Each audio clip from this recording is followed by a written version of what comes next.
Good morning, City Hill Church and family. We hope you are absolutely blessed and safe, and that during this time that you are finding God in this chaos. We've obviously been, like everybody else, baking non-stop, and I don't think there is an oven in Toti that hasn't seen a loaf of bread or some sort of roll that's been made. And this got us thinking on bread, and so we sort of just put together and stitched together a little acronym, and we'd like to share it with you guys. So, B, believe. Where is your belief during this time? And where is God? Are we putting our belief in God, or are we putting our belief in all the media and everything that's going around and all the negativity? Do we believe that we are going to come out of this, and do we believe that tomorrow is brighter? So I've got a verse from John 12, verse 46. It says, "I have come as a light to shine in this dark world, so that all who put their trust in me will no longer remain in the dark."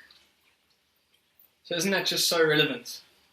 Because he is the light, and because we've chosen to follow him, we don't have to live in darkness.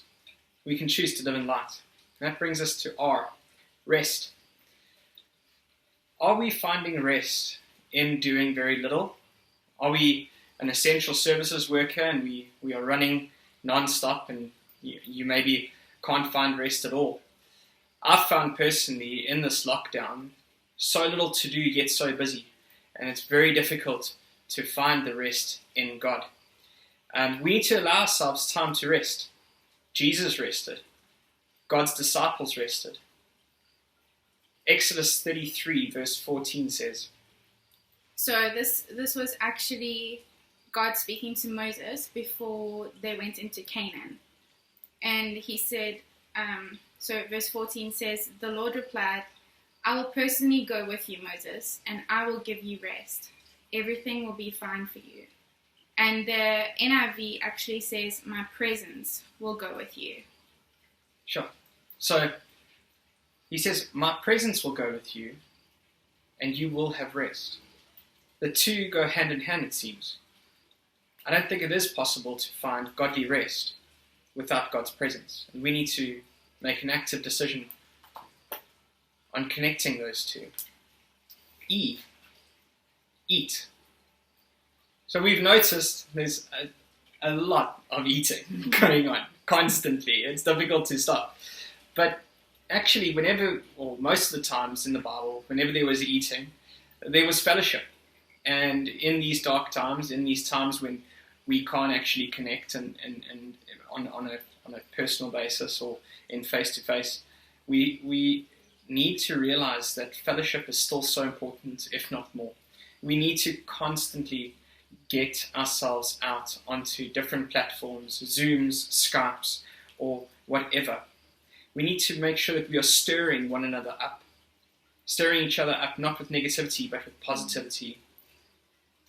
Hebrews 10, verse 24 to 25 says. So it's a really famous verse, and I think, with famous verses, we kind of overlook them, but we need to take this to heart. Let us think of ways to motivate one another to acts of love and good works. And let us not neglect our meeting together as some people do, but encourage one another, especially now that the day of his return is drawing near. So again, make sure that when we do fellowship, that we don't waste that time with negativity, that we actually embrace it, and that we speak life. Which brings us on to the next letter. A, aware. Be aware of what we speak, for there is life and death in the power of the tongue. Ephesians 4 verse 29 says, "Let no corrupting talk come out of your mouths, but only such as is good for building up, as fits the occasion, that it may give grace to those who hear." So whenever you're speaking, check yourself. Are we speaking life? Do we believe? Are we speaking hope? And lastly, D. The only thing that we could come up with was daily bread. Yeah. We need to take B, R, E, A and apply it daily. Yeah. Every single day, This is the key to navigating through the storm.